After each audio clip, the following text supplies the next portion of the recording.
Halo semuanya, lupa intro. Bincang-bincang yang bikin orang gabut jadi terkejut. Bincang-bincang bisa mengatasi kegundahan jadi kesenangan. Dan bincang-bincang yang bikin buku dan serasa seru nonton drama Korea. Di mana lagi selain di Badai Buku. Podcast Bersama saya Indra Boma, seorang pesulap yang telah lama pensiun. Dan teman saya Chandra Ilham. Oh iya Chan, kita bahas apa nih kali ini nih? Kali ini kita akan membahas tentang sastra bencana. Tapi apakah hari ini kita hanya berdua saja nih Chan nih? Oh, tentu tidak. Kali ini kita tidak hanya ditemani oleh kamu saja, tetapi juga podcast kali ini kita ada host tambahan. Wih, beneran nih? Mantap. Silakan perkenalkan diri kamu. Halo semuanya, selamat datang di Badai Buku Podcast. Kali ini kalian akan ditemani dengan saya, Miki, dari Sastra Jepang 2018. Halo Indra, Chandra. Halo Miki. Halo Miki, terima kasih. Oh iya Chan, berarti kok ada host tambahan nih, narasumber untuk podcast kita kali ini sepertinya last bos sekali nih. Nah, ini spesial gitu ya. Ya, untuk podcast kali ini kita tidak mewawancarai murid ya, tapi dosen kali ini. Makanya kita minta tolong sama host tambahan ini. Bahkan perkenalkan diri lebih dahulu, Gandhi Sensei. Selamat malam, Assalamualaikum warahmatullahi wabarakatuh. Senang sekali ini bertemu dengan Indra Sang, Miki Sang, kemudian Yuda Sang dan Agung Sang ya dalam podcastnya Buku Universitas Brawijaya. Senang sekali saya diundang dalam acara ini. Perkenalkan, saya Gandhi dan kebetulan sehari-hari saya bekerja sebagai staf pengajar di Prodi Studi Kejepangan di Fakultas Ilmu Budaya Universitas Airlangga Surabaya. Kelihatannya itu perkenalan saya ya, atau kurang? Baik Sensei, sudah cukup. Oke, kita sapa dulu ya teman-teman Indra dan Chandra. Oke, 1, 2, 3. Selamat datang Gandhi Sensei. Ya, terima kasih atas sambutannya ya. Sama-sama Sensei. Sama-sama Sensei. Oke. Mungkin karena saya sudah bersemangat ya Sensei. Jadi apakah boleh saya langsung bertanya nih Sensei? Oh iya, silakan. Indra Sang ya? Iya Sensei. Iya, oke. Jadi kan kita kali ini membahas tentang sastra bencana nih Sensei. Kan menurut orang awam kan sastra dan bencana ini merupakan suatu sedikit bertolak belakang lah dan sedikit awam gitu di Indonesia nih Sensei. Jadi saya ingin bertanya nih Sensei tentang sastra bencana itu apa sih Sensei, dan kaitan antara keduanya nih Sensei, antara sastra dan bencana Sensei. Dan bencana ya. Iya. Ya, oke. Sastra bencana ya. Jadi gimana ya, sastra bencana itu mungkin kalau digolongkan mungkin salah satu jenis tipe dari sastra aja ya.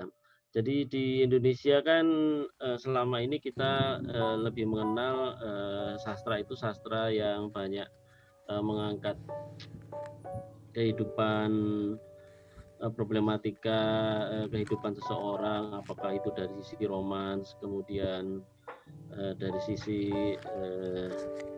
konflik batin dan seterusnya. Biasanya latar belakang kehidupan sehari-hari, kemudian mengangkat permasalahan psikologis.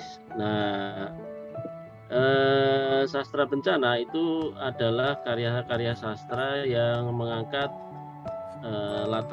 mengangkat permasalahan dengan latar belakang bencana.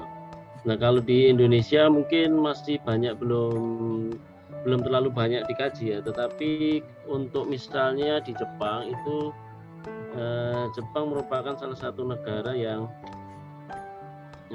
banyak menghasilkan memproduksi sastra berjenis bencana gitu.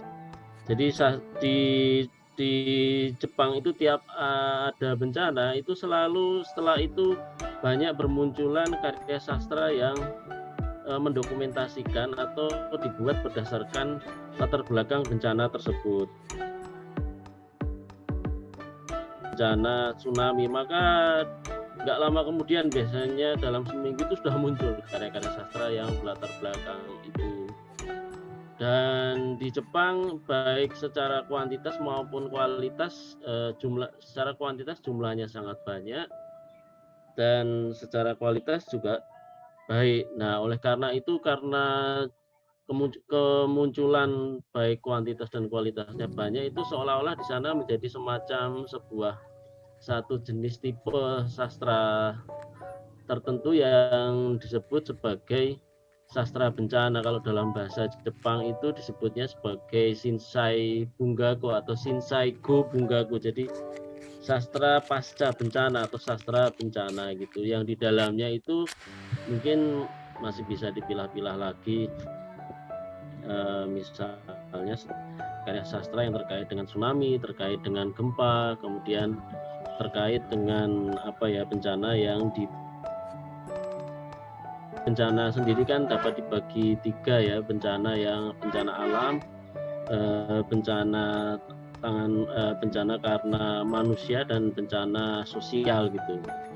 Nah itu kalau saya baca di dalam bukunya ada buku itu judulnya Shinsai Go Bungakurong, jadi teori mengenai sastra bencana. Mengapa karya sastra ini banyak diproduksi itu di Jepang, itu karena ada motif agar kesalahan yang terjadi di masa lalu itu tidak terulang, atau kegagalan yang terjadi di masa lalu itu tidak terulang. Jadi ada istilah ayamachi dan ayamari. Jadi kalau ayamari itu kesalahan ya, kita berbuat kesalahan. Tapi kalau ayamachi, jadi ayamachi, mungkin nanti para mahasiswa bisa mencari di kamus, itu kegagalan. Jadi kegagalan itu kesalahan yang sudah terjadi di masa lalu itu terulang lagi sehingga kita mendapatkan kerugian yang sama. Nah itu jangan sampai hal itu terjadi lagi. Nah, bencana alam yang sering kita ketahui itu di mata orang Jepang, bencana alam itu berulang. Jadi gempa bumi, kemudian tsunami itu kan berulang ya. Jadi bukan pertama kali, tapi sudah beberapa kali terjadi. Apalagi bencana yang dibuat oleh kesalahan manusia. Nah, maksud saya jangan sampai bencana yang sudah pernah terjadi itu tidak memberikan kita pelajaran sehingga kita melakukan kesalahan yang sama di waktu yang akan datang. Oleh karena itu harus ada orang yang mencatat, menulisnya, kemudian mewariskan ke generasi yang akan datang sehingga generasi tersebut bisa belajar dari kesalahan masa lalu, dan bila hal tersebut terjadi lagi maka tidak akan mengulangi kesalahan yang sama. Itu salah satu motif kenapa jenis karya sastra ini banyak diproduksi di Jepang misalnya, seperti itu. Kira-kira apakah ini bisa menjawab ya? Kalau yang saya tangkap tadi namanya, sastra ini dibuat untuk ini saja mengingatkan lah sebagai dokumentasi ya gitu saja, agar betul ya. Jadi kita nggak kayak keledai gitu jatuh ke dalam lubang yang sama gitu saja. Jadi betul ya, betul sekali. Misalnya kalau dampaknya sama dan kerugiannya sama kan sama aja bohong ya saja. Padahal di masa lalu kita sudah pernah melaluinya gitu saja. Betul sekali. Nah itu yang disebut sebagai ayamachi ya, ayamachi seperti itu. Jadi dulu pernah tsunami tapi kok kita nggak belajar dari itu dan nggak mengetahui tanda-tandanya, dan pada saat tsunami itu terjadi lagi kita mengalami mengakibatkan korban yang sama. Oh berarti ini namanya ayamachi, jadi dia nggak belajar dari kesalahan masa lalu seperti itu. Ternyata kaitannya antara sastra sama bencana ini lebih dalam dari yang kita kira ya. Nah sekarang Sensei ada nggak contoh dari sastra bencana ini? Oh ya, oke. Kalau contoh mungkin agar mudahnya kita lihat ke diri kita sendiri ya. Jadi contoh kasus misalnya di Indonesia pada saat terjadi bencana itu memang sudah ada yang memproduksi karya sastra atas latar belakang itu, cuman jumlahnya belum secara kuantitas belum sebanyak Jepang. Jadi contohnya misalnya contoh kasus di Aceh. Jadi misalnya di Aceh terjadi tsunami, itu ada orang Belanda yang dia sengaja datang 2 minggu. Jadi 2 minggu setelah kejadian bencana tsunami tahun 2004 di Aceh, 2 minggu kemudian datang seorang Belanda namanya Corin Oranje gitu loh. Jadi dia nggak mengalami langsung bencana tersebut, tapi dia mungkin punya semacam pemikiran seperti tadi ya, kita harus mengambil hikmah pelajaran dari bencana ini, dan dia mencoba membuat karya sastra di sana. Padahal dia orang Belanda, bukan orang Aceh, dan bahkan nggak terlalu bisa bahasa Indonesia. Nah dia riset di sana gitu loh. Riset tuh maksudnya tinggal observasi, diteliti, terus kemudian dia membuat karya sastra dari dia dewasa tapi membuat karya sastra dari sudut pandang anak-anak gitu, sudut pandang anak-anak Aceh. Jadi dia mungkin wawancara ke anak-anak Aceh dan menjadi karya sastra namanya Tsunami, jadi novel Tsunami gitu loh. Nah itu salah satu contoh ya, misalnya karya sastra bencana yang barangkali ada di kita seperti itu. Di Merapi ada beberapa karya sastra yang mengambil latar belakang bencana Gunung Merapi. Misalnya ada karya sastra judulnya Api Merapi, itu karangannya Budi Sarjono. Itu juga hampir sama. Mungkin dia nggak mengalami secara langsung, nggak mengalami pengalaman bencana, tapi dituliskannya. Nah itu yang di Indonesia. Nah kalau yang di Jepang ada sangat banyak sekali. Jadi baik bencana alam, bencana sosial, dan maupun bencana yang dibuat oleh kesalahan manusia, di Jepang sangat komplit dan sangat banyak karya sastranya. Jadi misalnya karya sastra yang terkait dengan tsunami ada sangat banyak. Terus karya sastra misalnya yang terkait dengan bencana sosial seperti terorisme. Tahun 1994 itu ada aksi terorisme gas sarin di Tokyo. Itu setelah itu juga bermunculan karya sastra yang membuat karya sastra atas latar belakang peristiwa tersebut. Nah kebetulan kalau saya karya sastra yang berlatar belakangkan karya sastra bencana yang berlatar belakangkan tsunami maupun gempa bumi itu tak hanya tahu, tidak tahu secara mendalam. Nah yang saya ketahui secara mendalam itu karya sastra yang berlatarkan bencana kecelakaan pembangkit listrik tenaga nuklir di Fukushima. Jadi kita tahu tahun 2011 terjadi kecelakaan kebocoran nuklir di Fukushima karena diterjang tsunami. Nah setelah itu memberikan dampak dengan bermunculannya karya sastra yang berlatar belakangkan kecelakaan tersebut dan akibat-akibat atau dampak dari kecelakaan tersebut. Misalnya dapat disebut di sini beberapa karya sastra, judulnya apa ya?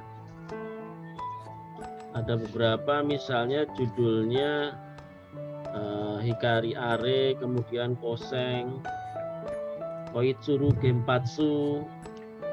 Dan hari ini sebenarnya nanti saya juga akan sedikit membahas secara mendalam karya sastra yang berlatar belakangkan bencana dari PLTN nuklir yang judulnya Zonite. Jadi novel yang mengangkat bagaimana kehidupan di zona terlarang, yang zona itu karena paparan dosis radiasinya tinggi sehingga penduduk di situ harus dievakuasi dan kotanya dikosongkan dan dilarang dikunjungi, dan bagaimana kehidupan yang ada di situ. Nah ada beberapa tadi karya sastra yang saya sebutkan, misalnya Hikari Are itu karangan Hasei Seishu, kemudian Koseng itu karangan Murata Kyoko, kemudian yang cukup terkenal Koizuru Genpatsu. Jadi apa ya, PLTN judulnya PLTN tercinta, dan dalamnya itu kalau saya baca isinya banyak kaitannya dengan seksualitas. Apa namanya? Ini karya sastranya judulnya nuklir tapi dalamnya karya. Jadi dia itu ingin menyindir nuklir, kemudian nuklir PLTN itu anekdoti dengan hal yang berbau dengan seksualitas gitu loh. Kelihatannya itu apakah itu bisa menjawab? Bisa Nah, itu Sensei. beberapa contoh ya. Mungkin kalau para mahasiswa ingin mencari di internet, mungkin bisa diketik aja Shinsai ini Kang Suru Bungaku gitu. Nanti akan keluar banyak sekali di situ. Cuman di search pakai bahasa Jepang aja, di situ akan banyak sekali keluar. Kelihatannya itu. Baik Sensei, terima kasih atas rekomendasinya. Bagi yang mendengarkan podcast ini, stay tune, kita nanti akan membahas lebih dalam seperti yang Sensei katakan tadi. Betul. Tentang Zonite itu. Mungkin buat yang kepo tentang karya sastra bencana bisa di search tadi yang Sensei bilang, Shinsai ini Kang Suru Bungaku di Google. Oke, Sensei.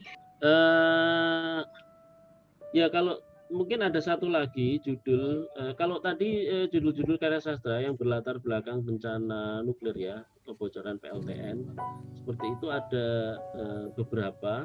Tapi ini ada satu karya sastra yang berlatar belakang bencana nuklir yang sudah dibuat jauh sebelum terjadinya bencana PLTN Fukushima. Itu judulnya Tenku no Hachi, lebah di langit gitu ya.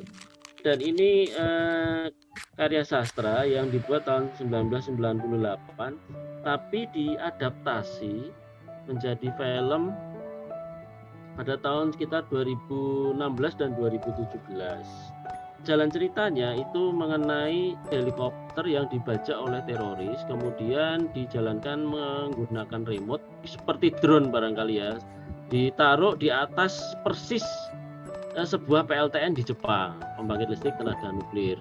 Jadi selama 8 jam helikopter itu akan kehabisan bensin.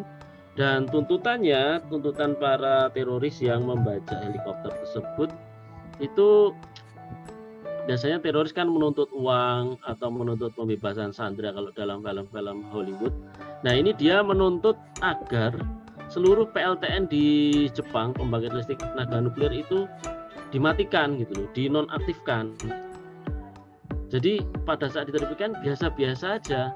Tetapi setelah kejadian Fukushima, jadi di Fukushima itu setelah kejadian itu kan seluruh rakyat Jepang kan menjadi skeptis ya, ragu-ragu dengan tingkat keamanan PLTN dan minta seluruh PLTN dimatikan. Nah ini seperti seolah-olah seperti peringatan tapi yang kejadian betulan gitu loh.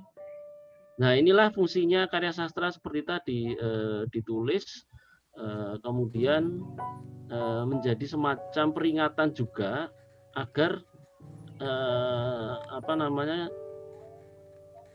peringatan agar kesalahan-kesalahan di masa lalu. Jadi Jepang kan pernah dibom atom Hiroshima dan Nagasaki. Kesalahan di masa lalu itu tidak terulang lagi.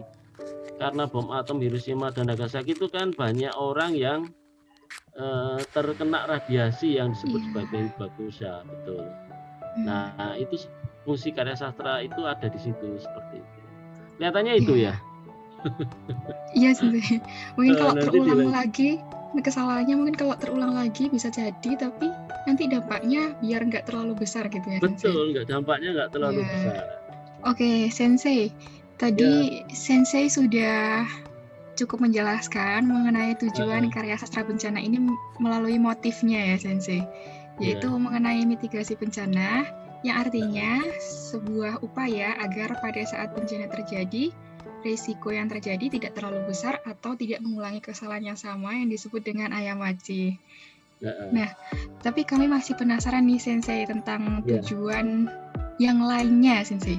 Misalnya, kan biasanya kalau terjadi bencana itu pasti muncul pro dan kontra terkait penyebab atau hal lainnya yang berhubungan dengan bencana tersebut, sehingga karya sastra tersebut bisa menjadi jembatan untuk menghasilkan titik terang atau malah menggiring opini masyarakat ke topik tertentu begitu Sensei.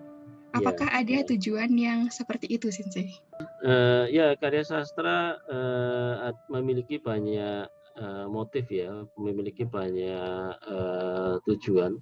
terutama karya sastra yang jenisnya seperti cerpen, seperti novel yang itu memang ditujukan untuk dibaca oleh orang lain, dipastikan itu memiliki banyak tujuan. Kalau puisi bisa jadi itu mungkin bisa jadi hanya untuk mengekspresikan Diri sendiri. diri sendiri oleh pengarang ya. Tapi biasanya kalau untuk novel itu untuk orang lain, dan untuk orang lain bisa jadi dia memiliki motif pribadi atau bisa jadi memiliki motif memang untuk mempengaruhi orang lain. Dan bahasa mempengaruhi orang lain itu mungkin bahasa yang terlalu ekstrim. Ya mungkin untuk menyampaikan ide si pembaca ya. Dan karya sastra itu kan karya sastra buatan dari subjek atau buatan seseorang. Maka ketika dibuat oleh suatu subjek itu biasanya akan berbau subjektif, dan kalau subjektif itu biasanya pasti akan membuat si pembaca mengikuti apa yang diinginkan oleh subjek tersebut, meskipun si subjek tadi itu mengatakan bahwa karya sastra itu dibuat seobjektif mungkin. Jadi penggiringan wacana melalui karya sastra itu merupakan sesuatu hal yang keniscayaan gitu loh. Ya, karena dibuat oleh subjek gitu loh. Subjek itu sulit untuk melepaskan diri dari menggiring para pembaca, menggiring komunikan. Mungkin hanya porsinya aja ya. Porsinya aja nggak ditampakkan, tapi secara nggak sadar, secara nggak langsung itu pasti akan tergiring kalau dia mengkonsumsi karya sastra tersebut. Jadi kalau ditanyakan apakah menggiring atau enggak, itu dipastikan pasti yang membaca, asal yang membaca, kalau yang membaca nggak akan tergiring. Jadi kalau ditanyakan apakah ada motif menggiring, mungkin kalau ditanya si pengarangnya mungkin saya nggak menggiring kok, tapi yang pasti secara nggak langsung dia pasti akan tergiring kalau membaca, mengkonsumsi karya sastra tersebut gitu. Ya, tergantung si pembacanya begitu ya Sensei ya. Tergantung si pembacanya juga. Tapi yang pasti menggiring, hanya porsinya kelihatan tampak menggiring atau enggak gitu. Pasti akan secara nggak sadar akan tergiring gitu. Ya, berarti hanya saja entah disengaja terlihat dalam ceritanya atau dalam terselubung gitu ya Sensei. Apakah terselubung, apakah secara eksplisit, ataukah apakah secara implisit. Tapi yang pasti kalau membaca itu pasti kena pengaruh. Nah, kena pengaruh itu kan sama aja dikatakan tergiring. Iya betul. Betul, baik Sensei. Selanjutnya mungkin Indra ini udah gak sabar dari tadi. Diam aja pengen nanya nih. Apa nih Indra? Iya Kak, ini saya ingin bertanya tentang ini Kak. Tadi kan ada tujuan dari sastra bencana ini kan untuk membuat mitigasi nih Kak ya kan. Karena selain dapat menggiring opini masyarakat nih, di dalam sastra bencana ini juga terdapat mitigasi gitu kan Kak. Saya ingin bertanya nih kepada Sensei nih. Kan apa perbedaannya nih Sensei? Karena mitigasi bencana di Jepang sama di Indonesia tampaknya berbeda nih Sensei. Jadi saya ingin bertanya tentang pendapat Sensei. Perbedaan ini. Ya baik, mungkin sebelum masuk ke mitigasi, jadi manajemen bencana itu dibagi 3 kan, manajemen sebelum, pada saat, dan pasca bencana. Nah, sebelum biasanya itu dinamakan mitigasi. Jadi mitigasi itu mungkin bisa dianalogikan dengan persiapan gitulah ya. Kemudian pada saat bencana terjadi, penanggulangan bencana mungkin disebutnya seperti itu. Nah, pasca bencana biasanya disebut sebagai penanganan pasca bencana, kemudian renovasi, lupa saya istilahnya. Nah, mitigasi itu masuk ke dalam sebelum bencana terjadi, tapi mitigasi itu juga dibuat hasil dari penanganan bencana-bencana yang sebelumnya. Nah, mitigasi itu sendiri ada 2, mitigasi yang terstruktur, misalnya sarana infrastruktur, kemudian kalau yang non struktur itu membangun sarana yang non infrastruktur. Ya, infrastruktur itu kan banyak ya, misalnya untuk mitigasi gempa itu membuat rumah anti gempa, gedung anti gempa seperti itu. Terus kemudian membuat misalnya tembok penghalang tsunami di pantai seperti itu.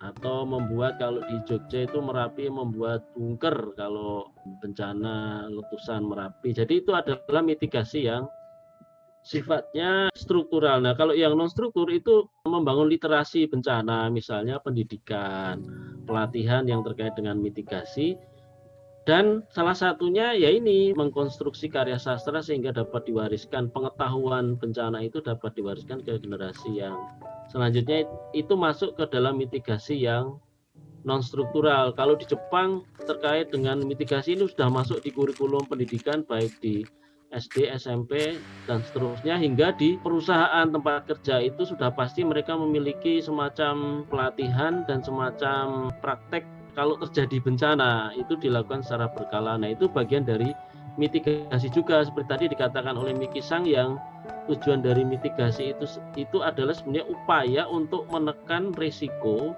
apabila bencana terjadi, jangan sampai mengakibatkan kerugian yang tinggi gitu loh maksudnya.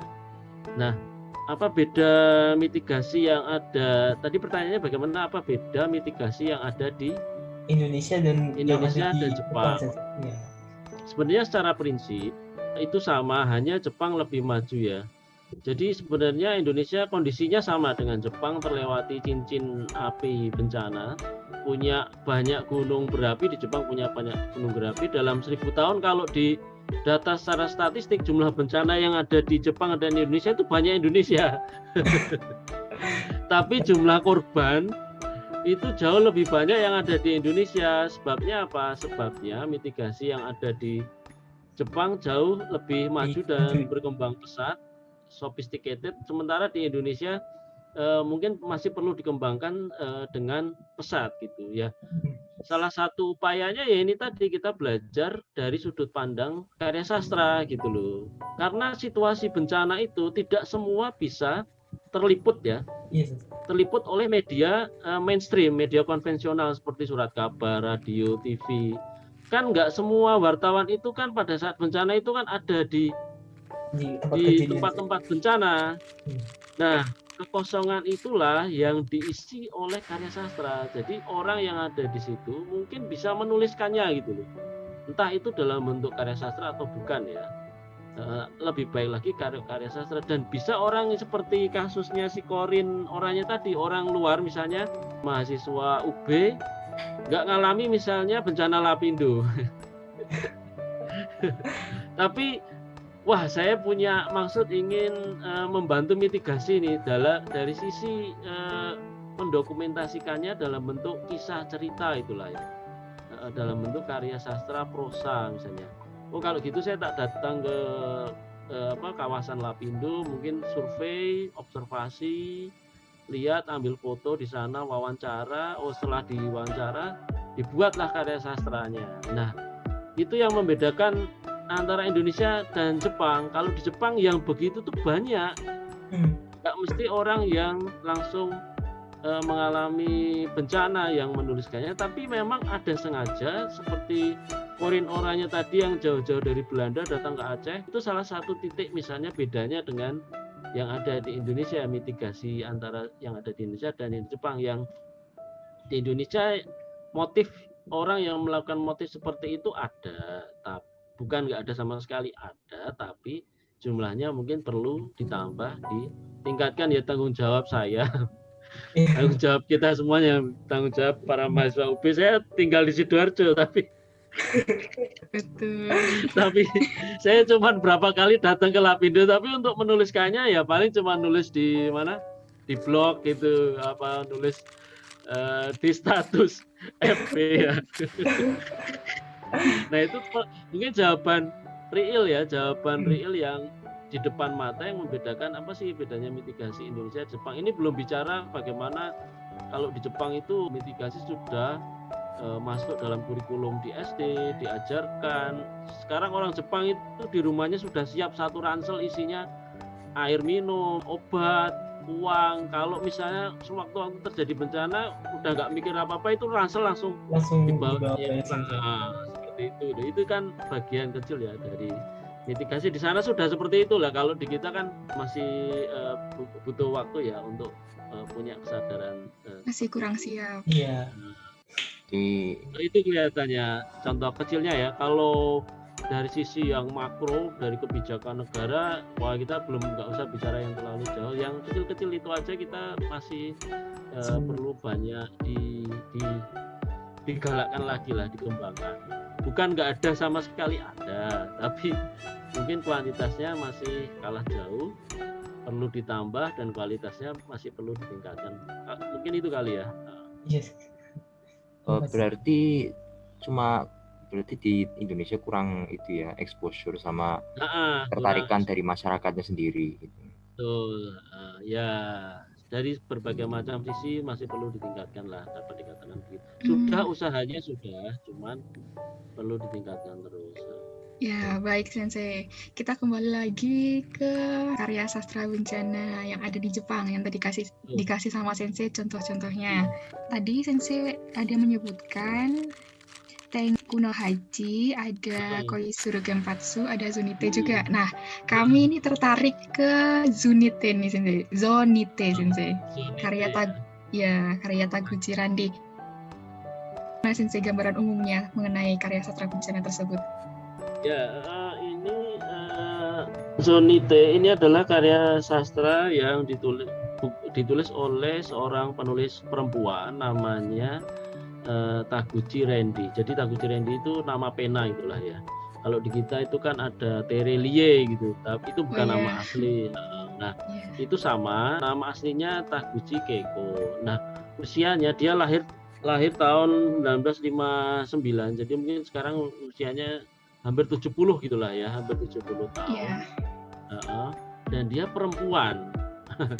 Ini dia memang bukan penulis novel yang sangat terkenal, kanonik lah ya, kanonik yang yang mendapatkan penghargaan besar di Jepang seperti Akutagawa, kemudian bukan penulis-penulis yang sudah terkenal seperti beberapa waktu lalu yang dibahas di sini Dazai Osamu, kemudian Mishima Yukio yang terkenal ya. Dia penulis mungkin kalau dikatakan penulis menengah lah ya, menulis nggak terkenal sekali juga enggak, terkenal sekali juga enggak. Tapi dia cukup banyak menghasilkan karya sastra dan produktif, dan pernah mendapatkan penghargaan Fuji Korong Show gitu ya.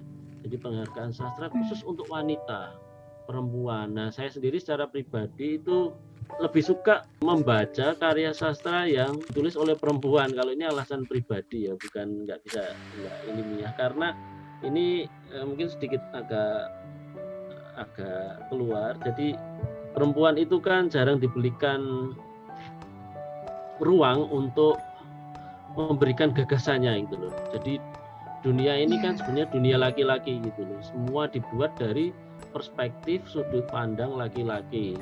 Apapun dari ujung rambut, ujung kaki, mulai dari yang kelihatan nggak kelihatan, mulai yang sadar atau nggak sadar, bahkan dunianya wanita sendiri itu kan dibentuk, dikonstruksi dari sudut pandang laki-laki. Nah, karya sastra ini sebenarnya merupakan sebuah kanal, sebuah tempat wahana perempuan itu menuangkan gagasan, pikirannya itu loh. Nah, saya kalau laki-laki itu rata-rata saya udah tahu lah jalan pikirannya. Nah, perempuan tuh kayak gimana sih jalan pikiran perempuan? Nah, cara melihatnya bagaimana? Oh, dari sastra. Nah, salah satunya dari Taguchi Rendi ini. Dan bencana gimana sih dilihat dari perspektifnya perempuan gitu. Biasanya kan wartawan tuh laki-laki ya kan, yang betul, turun ke lapangan itu kan laki-laki. Terus narasumbernya laki-laki, pemretnya laki-laki. Nah, ini Taguchi ini dia perempuan. Nah, itu yang saya coba ingin lihat. Dia ini, dan yang saya suka dia dia itu mengangkat menulis karya sastra dengan sudut pandang psikologi Jepang modern yang dipadukan dengan psikologi Jepang tradisional, dan banyak mengangkat mengenai pengaruh ajaran Buddha gitu. Dan karya sastranya itu banyak yang beraliran realis naturalis. Iya. Realis naturalis itu memotret realita apa adanya gitu loh. Jadi nggak terlalu banyak fantasinya. Jadi ya Hmm. seperti membuat buku harian lah, seperti itulah. Iya. Nah, di novel ini itu berkisah mengambil latar belakang kehidupan di zona yang tertutup, zona terlarang untuk dikunjungi. Itu karena zona tersebut terpapar oleh radiasi nuklir dosis tinggi. Radiasi nuklir dosis tinggi yang berasal dari pembangkit listrik tenaga nuklir di Fukushima ya. Nah, daerahnya yang diangkat itu daerah seperti Futaba. Nah, jadi daerah-daerah yang ada tempat penduduknya tapi banyak ladang dan peternakan seperti itu. Nah, novel ini mengisahkan sebenarnya sederhana sih. Ada seorang perempuan. Nah, saya nggak tahu perempuan ini jangan-jangan merefleksikan si pengarangnya sendiri. Perempuan namanya Hattori Yoko. Kemudian dia itu dari Tokyo, seorang wartawan ingin meliput tempat di situ. Nah, dia menyewa guide namanya Kenichi Kudo. Jadi Kenichi Kudo guide, jadi orang yang pernah tinggal di situ kemudian tinggal di pengungsian.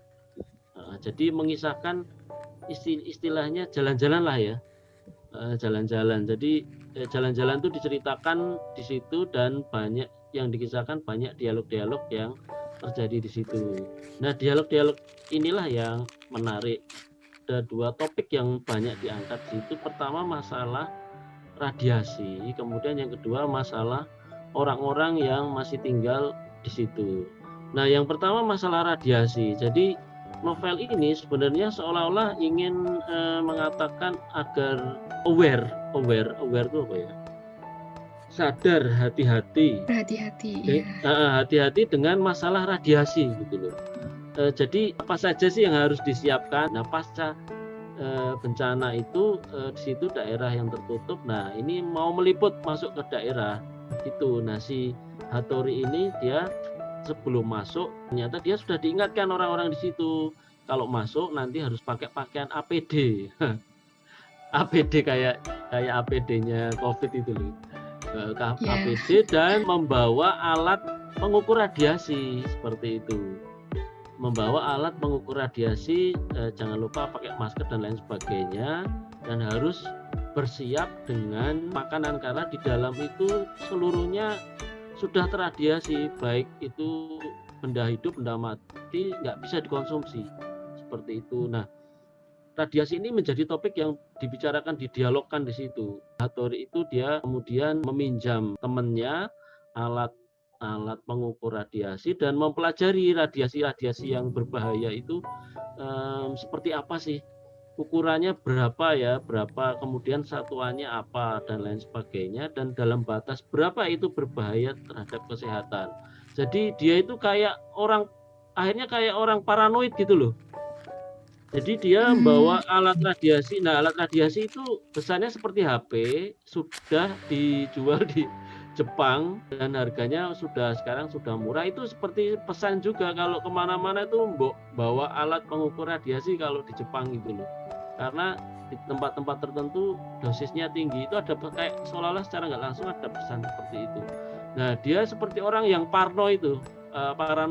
Jadi mungkin orang yang baru kemudian dia mendapatkan penjelasan kalau radiasi yang berbahaya tingkat sekian dan ini berisiko kalau di situ lama dia akan terpapar lama dan berisiko ke kesehatan. Nah, dia pada saat masuk diukur radiasinya, oh ini masih belum berbahaya. Pada saat jalan diukur lagi, oh ini masih belum berbahaya. Nah, pada saat mendekati radius 5-10 km dari PLTN radiasinya tinggi seperti itu.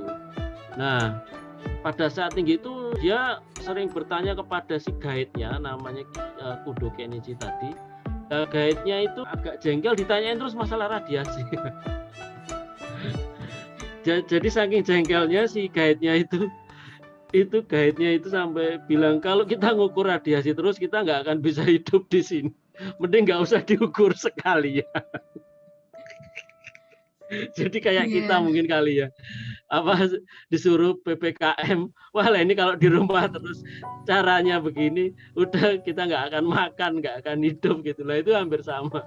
Jadi si Kudo Kenichi itu menjelaskan ke si Hattori, kalau di sini kalau terlalu sering mengukur radiasi kita justru nggak bisa ngapa-ngapain gitu loh.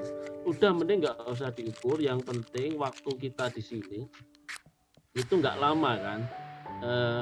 Wong ini pergi berangkat nanti paling sore kita kembali lagi, nggak usah terlalu meributkan dengan ukuran radiasi, dosis radiasi. Kita yang di sini aja yang sudah tinggal di daerah pengungsian yang sehari-hari di situ aja sudah nggak terlalu mengkhawatirkan gitu loh, karena ya ini jawabannya klise juga, karena dia menjawab kalau dia sudah berumur juga kan, berumur ya sekitar 40 50, kemudian istrinya udah cerai, kemudian anak-anaknya pindah ke tempat lain, kan ya wajar-wajar aja.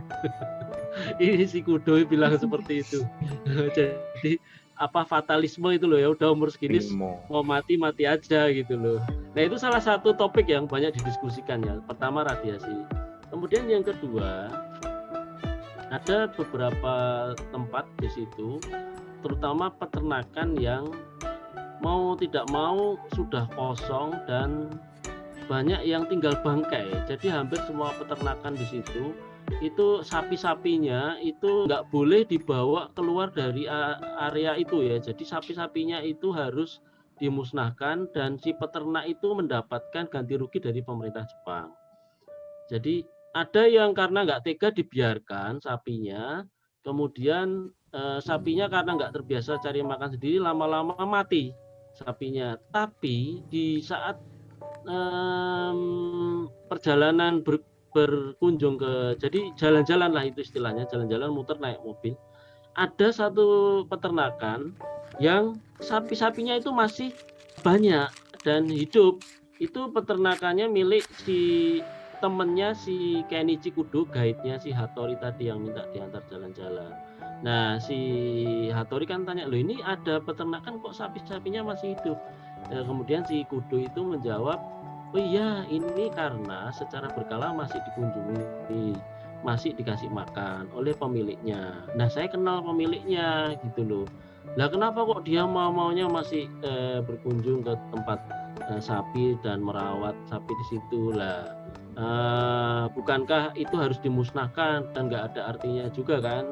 Ngapain sih, toh lama-lama juga nggak bisa dikonsumsi, toh lama-lama juga nanti mati juga, ngapain dia harus mengeluarkan biaya kemudian berisiko masuk ke daerah itu terlarang walaupun nanti ditinggal lagi lah. Si Kudonya menjelaskan bahwa si temennya ini dia punya alasan kedekatan psikologis dengan sapi gitu loh, dan kenapa kok dia mau merawat, karena dia pernah teringat gitu loh, pernah teringat kalau dia dulunya itu adalah hasil reinkarnasi dari sapi.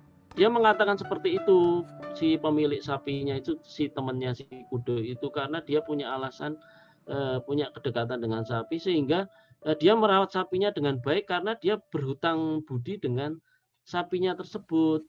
Nah itu ada semacam hubungan karma dan reinkarnasi, dan ini kan pengaruh dari ajaran agama Buddha seperti itu. Jadi ada orang-orang yang tidak bisa meninggalkan daerah zona tersebut, mungkin tidak bisa dijelaskan, atau kalau orang luar melihat mungkin menganggapnya sebagai orang yang aneh atau menantang risiko, tapi dia punya alasan tertentu yang barangkali nggak bisa terungkapkan. Nah terungkapkannya itu ternyata melalui karya sastra novel seperti ini. Jadi mungkin para mahasiswa mungkin bisa melihat di YouTube itu banyak orang yang secara sembunyi-sembunyi dia itu bersikeras tetap tinggal di situ karena alasannya dia punya pendekatan religius gitu Sensei.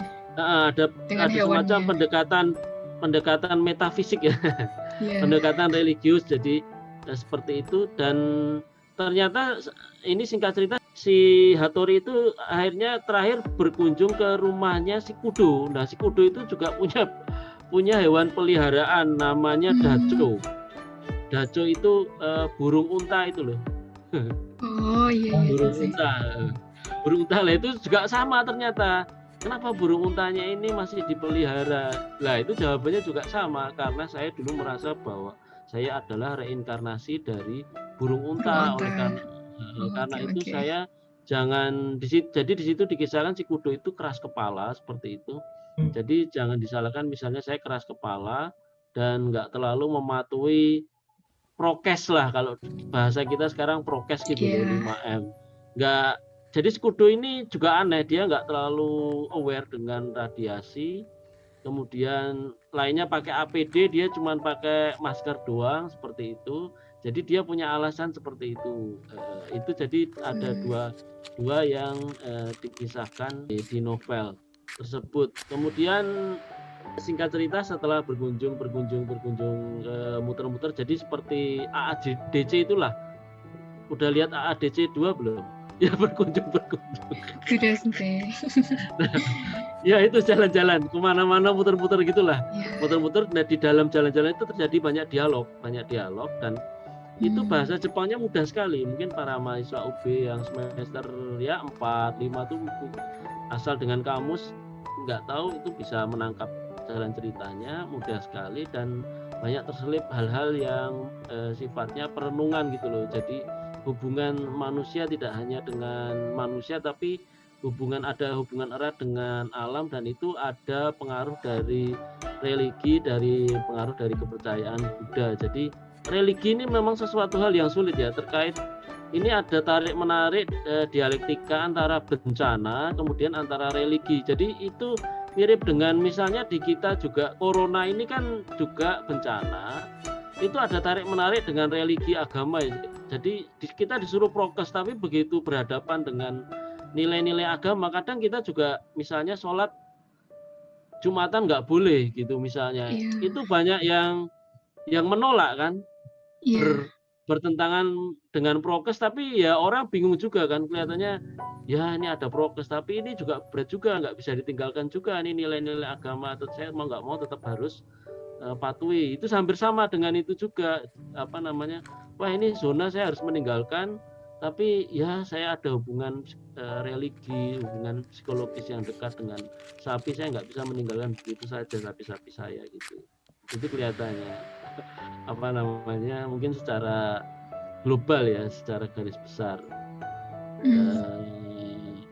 kisah di novel Zonite itu. Ada beberapa kisah lagi sebenarnya, tapi intinya seperti itu dua tadi, masalah radiasi dan masalah orang-orang yang masih bersikeras tinggal di situ, kisah atau kisahnya orang-orang yang masih bersikeras tinggal di situ. Iya, yang tidak bisa menyampaikan secara logis kepada orang awam ya Sensei, lalu dituangkan ke dalam karya sastra tersebut. Oke, baik Sensei.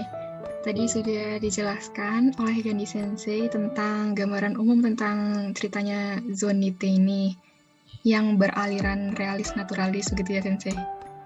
Dan memang ceritanya setelah saya dengar itu seperti catatan harian dan nyaman dibaca begitu ya Sensei. Ya mudah lah, saya lebih suka yang realis gitu yang daripada yang tidak terlalu banyak hal-hal yang berbau fantasi begitu ya Sensei.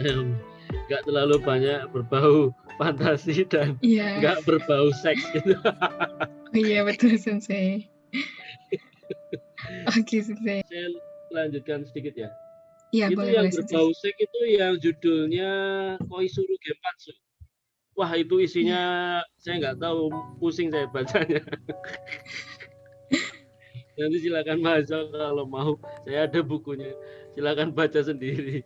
Jadi nggak tahu ya, memetaforakan hal-hal yang berbau nuklir dengan hal-hal yang berbau seksualitas gitu. Dan kata-katanya ampun deh pokoknya, saya nggak bisa katakan di sini. Kalau Sensei aja udah ampun, kami juga ampun Sensei. Ya mungkin mahasiswa nggak ampun. Oke, baik. Mungkin dari Indra? Ini Sensei, aku ingin bertanya lagi nih Sensei. Jadi kan ada tujuan-tujuan dari karya sastra bencana ini kan ada untuk mitigasi, terus ada dokumentasi sama untuk pengembangan ilmu nih Sensei. Kira-kira nih Sensei, untuk sastra bencana ini targetnya siapa nih Sensei? Apakah hanya penikmat sastra kah, sejarah kah, atau kaum-kaum intelektual nih seperti itu Sensei? Ini terkait dengan ini ya, konsumsi media. Di Jepang sendiri itu secara statistik itu masyarakat itu saat ini banyak mendapatkan informasi dari internet dan dari TV. Itu porsinya yang paling besar.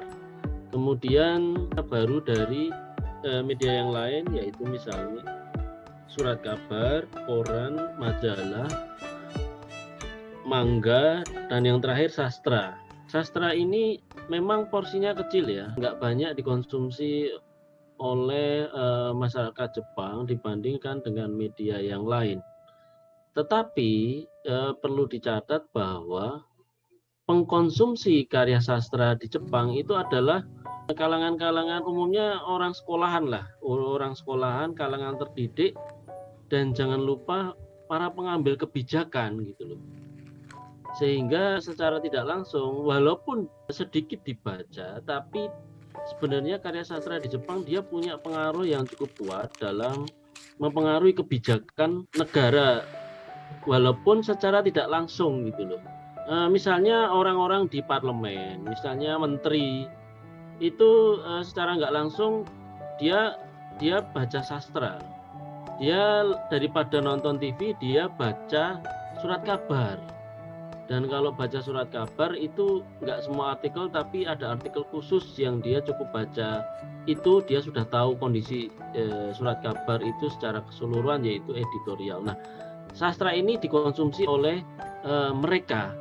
Kalau tanya orang Jepang misalnya pekerja yang di Gemba, ya mungkin mereka nggak baca ya, atau orang umum kebanyakan gitu loh. Tapi kalau tanya ke mahasiswa, kemudian tanya ke peneliti, ke orang-orang pengambil kebijakan, mereka sedikit banyak membaca karya sastra. Dan itu disitulah karya sastra punya kekuatan gitu loh, punya pengaruh seperti itu.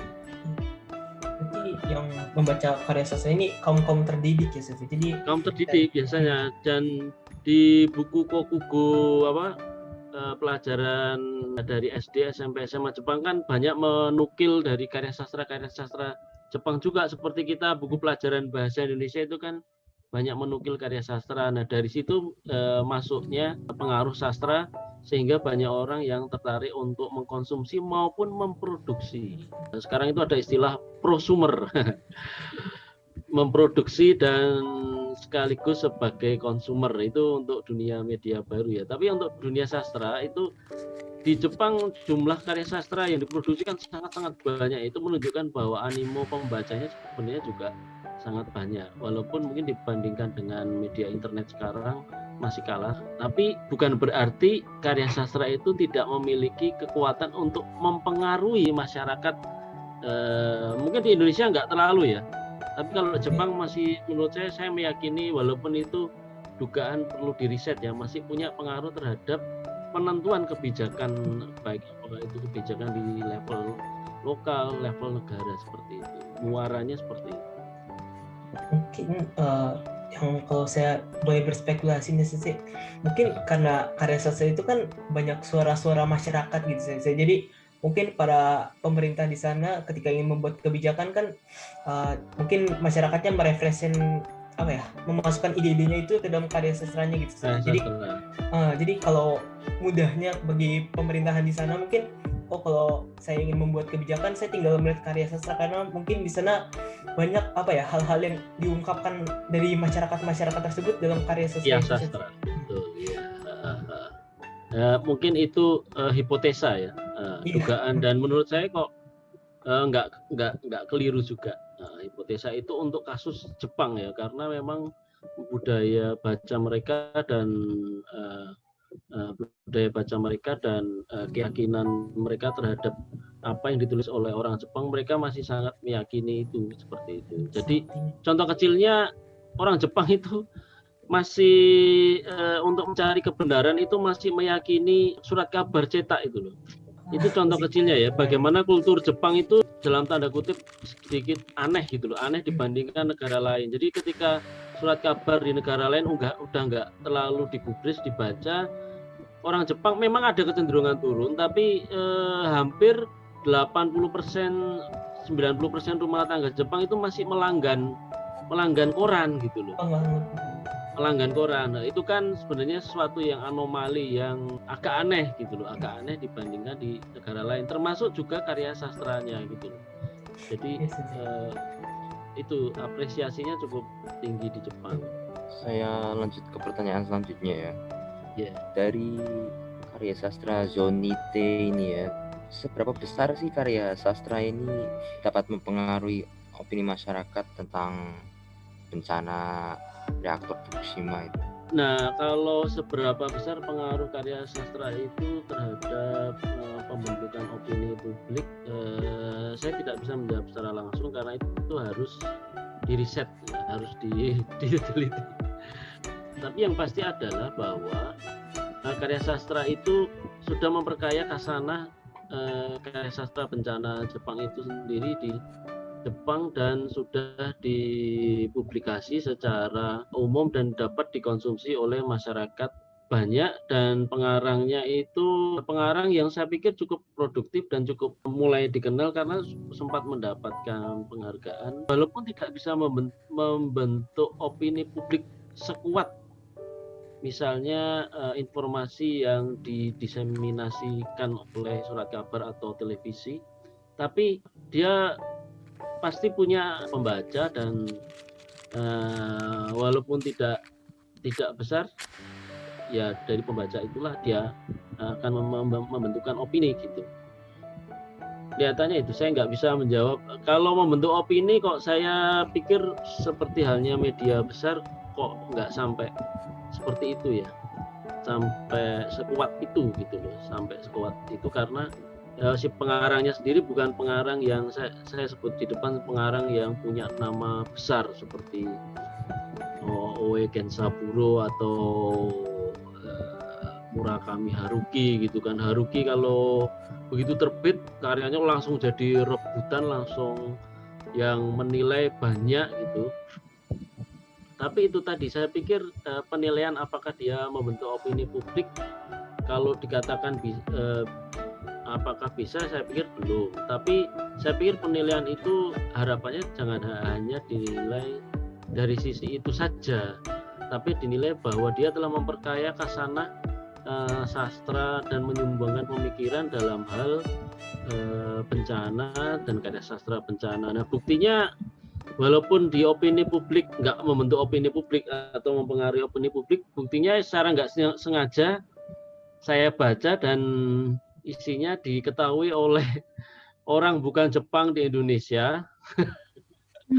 Isinya di Indonesia dan menginspirasi orang di sini kan, bagi pengarangnya itu sesuatu hal yang di luar dugaan gitu loh. Mungkin di Jepang nggak membentuk opini, tapi di sini mungkin bisa jadi menginspirasi dan membentuk opini gitu kan.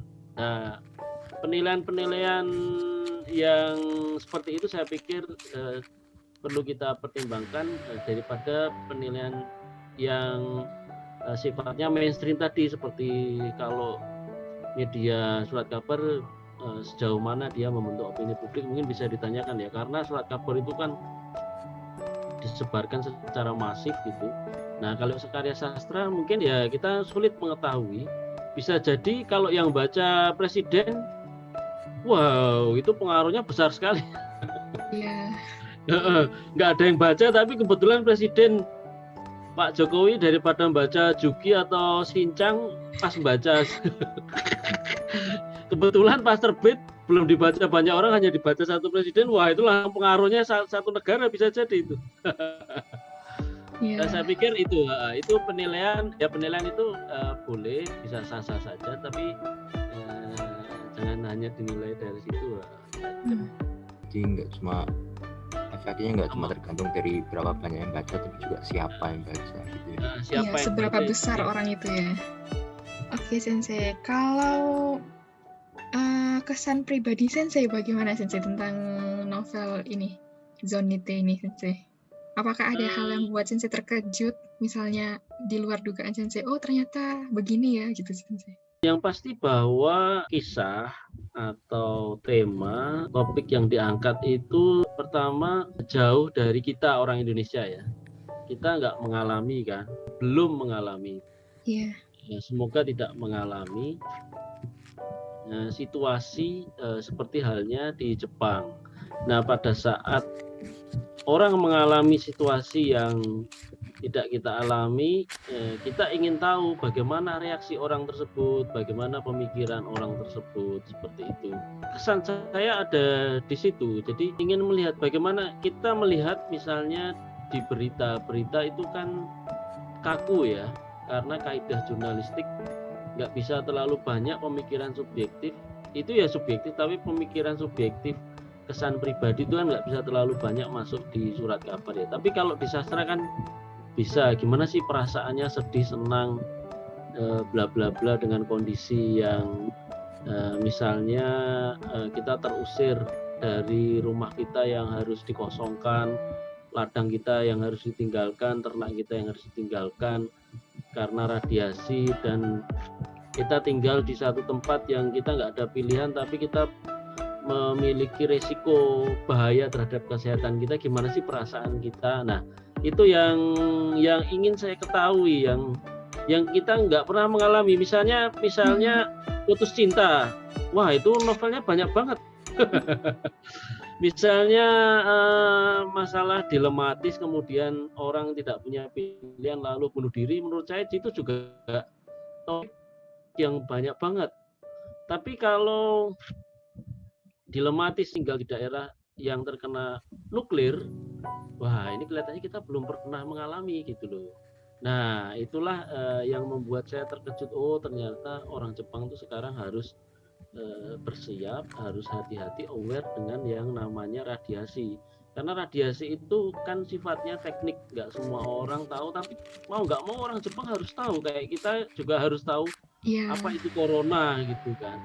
Nah itu dari situ saya tahu, oh alah, saiki ning Jepang kalau pergi-pergi ke daerah itu kita harus bawa kayak alat, harus lihat papan yang ada tulisannya dosis radiasi, dan harus tahu berapa radiasi yang wajar untuk tubuh kita gitu loh. Itu yang paling gampang, paling mudah dicerna ya. Terus yang kedua ya ternyata di Jepang ada hubungan spesifik, hubungan spesial, hubungan erat dekat secara psikologis antara manusia dengan hewan yang itu dipengaruhi oleh religi. Kita kan ada nilai ajaran Buddha ya, tapi kan mayoritas orang Indonesia persoalannya Islam, dan kita jarang punya teman yang beragama Buddha, sehingga kita tidak tahu cara berpikirnya mereka. Sementara di Jepang mayoritas masih Shinto dan Buddha. Oh ternyata orang Buddha cara menghadapi bencana itu seperti itu. Ternyata ada hal-hal yang barangkali nggak bisa langsung kita judge, kita nilai kalau kita nggak tanya ke orangnya langsung gitu loh. Nah itu mungkin hal-hal yang sifatnya mengejutkan ya. Ternyata reinkarnasi itu sebegitu diyakini di Jepang. Mungkin untuk itu kan dikisahkan orang sosoknya yang usia 60 ya. Iya, kemudian guide-nya juga orang yang usianya sudah dewasa, mungkin usia muda. Orang Jepang sekarang juga nggak terlalu meyakini ya, tapi masih ada orang yang dipengaruhi oleh pengaruh Buddha seperti itu, dan itu menjadi semacam penyembuhan kalau istilahnya di novel ini, healing, jalan keluar. Jadi jalan keluar. Nah, sementara mungkin orang lain nganggapnya aneh, mungkin seperti itu. Ya mungkin orang lain nganggapnya nggak masuk akal, tapi ternyata ada kedekatan tertentu gitu ya Sensei. Ya. Jadi itu mungkin barangkali ya keterkejutan itu berasal dari karena kita belum pernah mengalami, jarang ketemu dengan orang yang mungkin beragama Buddha dan punya keyakinan. Di Indonesia saya yakin kalau yang pemeluk Buddha punya keyakinan itu kali ya, reinkarnasi ya. Iya Sensei. Jadi reinkarnasi seperti itu, sehingga itu semacam karma. Kalau kita sekarang berbuat buruk, manusia nanti di kehidupan selanjutnya kita akan masuk ke dalam sosok yang mungkin lebih rendah dari manusia gitu. Oleh karena itu kita harus melakukan perbuatan yang baik gitu loh. Lah perbuatan baik buruk itu kan kalau agamanya berbeda kan kriteria untuk menilai juga berbeda. Kalau kita misalnya saya Islam berbuat baik buruk itu nanti kalau di akhirat dapat pahala kan gitu kan, nggak masuk neraka gitu loh. Tapi kalau untuk orang Buddha, ternyata punya perspektif yang berbeda dengan kita. Di kehidupan selanjutnya nanti dia akan hidup mungkin istilahnya moksa itu. Kalau ada yang punya agama Buddha mungkin bisa menjelaskan lebih bagus kali ya. Nah itu kelihatannya dua hal sederhana, tapi saya pikir cukup penting untuk diketahui. Dan dari situ saya tahu pemikirannya, sudut pandang perempuan juga, perempuan Jepang walaupun bukan muda ya, saya pikir sudah dewasa, berumur dewasa. Jadi cemas itu kelihatannya nggak bisa disembunyikan ya, dari perempuan cemas, takut, parno. Iya betul sih. Kelihatannya nggak bisa disembunyikan, itu secara nggak sengaja keluar juga di novel. Laki-laki itu keras kepala, kemudian stereotip keras kepala, terus cuek gitulah, cuek. Itu mungkin terwakili di situ gitu. Seperti pandemi ini juga kan, yang laki-laki itu kan biasanya yang nekat-nekat gitu kan, yang perempuan takut di rumah gitu kan. Itu kelihatannya ya. Iya Sensei, pada intinya banyak hal baru ya Sensei ternyata di dalam novel ini ya Sensei. Ya. Apalagi bagi kami mungkin yang bukan orang Jepang, yang bukan orang Jepang dan bukan penganut Buddha gitu ya Sensei. Ya. Oke, sekarang kita lanjut saja ke pertanyaan terakhir. Apa harapan Sensei untuk karya sastra di Indonesia, mengingat kan jarang ada yang mengangkat tema tentang bencana alam dibandingkan Jepang? Ya dalam konteks topik yang dibahas malam ini, yaitu terkait dengan karya sastra pasca bencana, karya sastra bencana. Saya pikir Indonesia kondisinya nggak terlalu beda jauh dengan Jepang. Nah, yaitu kita negara yang terlewati cincin api, sehingga diperkirakan sudah pasti ya kita akan mengalami terus yang namanya bencana alam, baik itu gempa, tsunami, gunung berapi gitu kan. Nah, kita bisa menjadikan Jepang sebagai salah satu inspirasi, contoh buat belajar untuk memperbaiki mungkin manajemen bencana yang ada di kita. Paling enggak belajar mendokumentasikan, menarasikan ya bencana, menyimpan merekam pengalaman bencana dengan tujuan untuk diwariskan ke anak cucu kita, generasi yang akan datang, agar mereka bersiap mempunyai manajemen mitigasi yang lebih baik, bagus, dan nggak mengulang kesalahan-kesalahan yang ada di masa lalu. Nah, jadi di Aceh itu saya nggak tahu di Aceh itu katanya ya sekarang masyarakat balik lagi tinggal di dekat pantai yang dulu tersapu tsunami gitu loh. Jadi harapannya muncul semacam awareness ya, kesadaran mengenai bencana, muaranya seperti itu, karena di Aceh itu ada pulau Simelu. Jadi pada saat bencana Aceh di pulau Simelu itu tinggal 61.000 orang, tapi pada saat bencana tsunami itu yang meninggal cuma 3 orang. Sangat-sangat sedikit dibandingkan di Aceh besar yang korban meninggal itu sampai 100.000, 120.000 lebih. Nah, sebabnya apa? Ternyata di situ pernah terjadi tsunami, mungkin sekitar bahkan 1 abad yang lalu. Tapi karena masyarakatnya itu mewariskan kisah cerita itu, sehingga generasi selanjutnya itu mendapatkan inspirasi, sehingga ketika bencana itu mau datang, dia tahu apa yang harus dilakukan. Jadi pada saat melihat, ini pantainya kok airnya tiba-tiba surut, tiba-tiba ikannya kok pada keluar, ini berarti tanda sebentar lagi akan terjadi tsunami, kita harus menyelamatkan diri, bukan sebaliknya. Wah, ini ikannya banyak, ayo kita mancing. Iya, Nah, di betul. situ istilah tsunami itu, kalau tsunami kan Jepang, di situ punya istilah sendiri namanya semong gitu. Nah, hal-hal itu yang saya pikir misalnya kita sebagai generasi yang sudah modern, kita bisa memisahkan bencana, ada sesuatu hal yang terjadi, ya nggak usah jauh-jauh lah, misalnya yang Lapindo aja. Iya, betul Sensei. Nah, Agar bisa menjadi Lapindo. bekal gitu ya Sensei ya. Lapindo sudah ada sih yang menulis ya, cuman hanya sedikit. Nah, waktu itu ya autokritik lah buat saya sendiri, buat kita semua gitu loh. Dan belajar dari Jepang, menuliskan apa saja, sebenarnya nggak usah bencana lah, apa saja peristiwa agar itu menjadi pelajaran, tuh kelihatannya suatu hal yang perlu kita lakukan gitu. Kelihatannya itu. Baik Sensei. Boleh Kak, saya bertanya nih Sensei untuk yang Ya, terakhir oke. paling terakhir kalinya Sensei. Karena ini demi Nggak usah, mengupdate yang paling akhir juga nggak apa-apa. karena pertanyaan ini sangat menentukan masa depan Badai Buku. Jadi kayak gini Sensei, saya ingin bertanya nih. Ya. Sensei kan telah diundang dan menemani kita nih hari ini nih Sensei. Kira-kira ada kesan-pesan nggak nih untuk Badai Buku nih Sensei untuk kedepannya Sensei? Pesan-pesan. Nah ini yang susah ini, pesannya apa ya?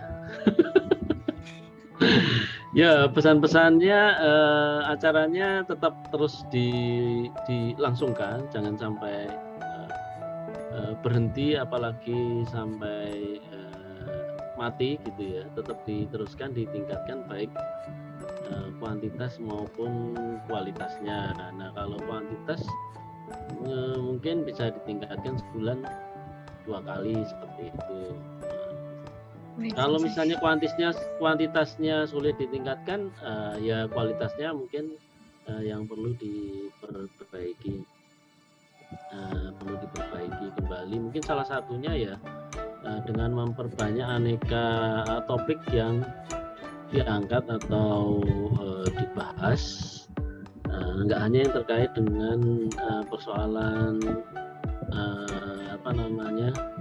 sastra, bahasa, tapi juga topik-topik lain yang barangkali mungkin yang nggak ada masih terkait dengan Jepang, tapi nggak diajarkan atau nggak ada di kelas gitu, nggak ada di kelas, sehingga memperkaya apa yang didapat di kelas. Kemarin sudah sih pengalaman penerjemahan itu, saya pikir sebuah podcast yang bagus. Mungkin suatu saat nanti juga topik-topik lain yang mungkin menjadi suplemen pengayaan, pencerahan dari materi-materi yang sudah diterima secara konvensional di kelas. Kemudian dari sisi para mahasiswa, ini ada acara yang bagus karena kita belajar menyampaikan, belajar menyusun kalimat, retorika, dan seterusnya. Saya pikir kesempatan yang bagus, dan kalaupun harus ditingkatkan mungkin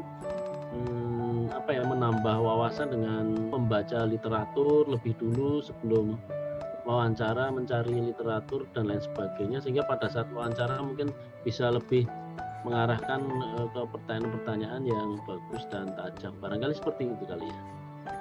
Baik, terima kasih banyak Sensei. Oke, kami siap melakukan perbaikan, Yandra ya. Siap. Itu saja demi 2 periode. Ya.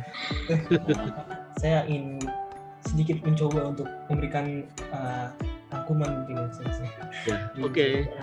Jadi bahwa sastra bencana ini dibuat agar kita tidak melakukan kesalahan yang sama, atau bahasa Jepang itu ayamachi, kegagalan gitu, dan berguna sebagai mitigasi dan juga dokumentasi gitu. Tadi Sensei juga telah menyebutkan beberapa contoh karya sastra, itu ada Farin Oranye, Hikari Are, Koizuru Genpatsu, dan yang sedang dibahas kali ini ada Zoni Ite gitu, yaitu tentang nuklir. Sastra bencana ini sangat penting menurut saya karena bisa membuat aspirasi dan mitigasi bencana yang secara tidak langsung dapat membantu masyarakat gitu Sensei. serta Iya. membuka pandangan yang belum pernah kita tahu. Contohnya seperti tadi yang ada di novel Zonite tentang pandangan orang Buddha terhadap radiasi, dan juga sebagai perspektif perempuan dalam menghadapi bencana-bencana gitu Sensei. Dan Iya. dokumentasi ini sangat berfungsi juga karena bisa diwariskan ke generasi selanjutnya agar Betul. kembali kepada tadi yaitu Ayamachi dan tidak mengulangi kesalahan yang sama gitu Sensei. Mungkin itu saja. Iya, nah itu. Selanjutnya nih, kita kan sudah telah menghadirkan juga nih seorang Dondi Sensei nih. Sebelumnya aku sangat berterima kasih kepada Sensei yang telah menyempatkan hadir di podcast Bari Buku kali ini. Ya, Sensei. baik. Semoga apa yang Sensei beritahu nih kepada kami semua ini menjadikan ilmu yang sangat bermanfaat nih, dan juga Amin. amin pada penonton ini juga semakin bersemangat gitu. Ternyata sastra itu penting ya, jadi kita harus membaca sastra gitu karena membuat hal-hal yang bisa membantu kehidupan kita gitu Sensei. Mungkin itu Iya, saja. betul sekali. Tapi karena tadi kita udah kompak menyambut Sensei dengan bareng-bareng, kita berterima kasih sekarang ke Sensei bareng-bareng ya. Ya, itu. 1, 2, 3. Terima kasih. Terima kasih Gandhi Gandhi Sensei. Ya, sama-sama. Oke. Terima kasih Indra, Andra, dan Miki ya. Iya. Miki Shanghai. Arigato gozaimasu. Saya juga mengucapkan terima kasih banyak. Tetap semangat ya. Senang sekali ada kegiatan seperti ini dilanjutkan terus. Kita juga terima kasih kepada Iki karena sudah menyempatkan hadir juga untuk membantu kita menghadapi Gandhi Sensei. Sama-sama Dua Terima kasih Dra. Iki. Oke, buat kalian jangan lupa follow IG dan Spotify Badai Buku agar kalian selalu update hasil-hasil karya kami yang selanjutnya. Bye-bye. Bye-bye. Ya, bye-bye. Bye bye.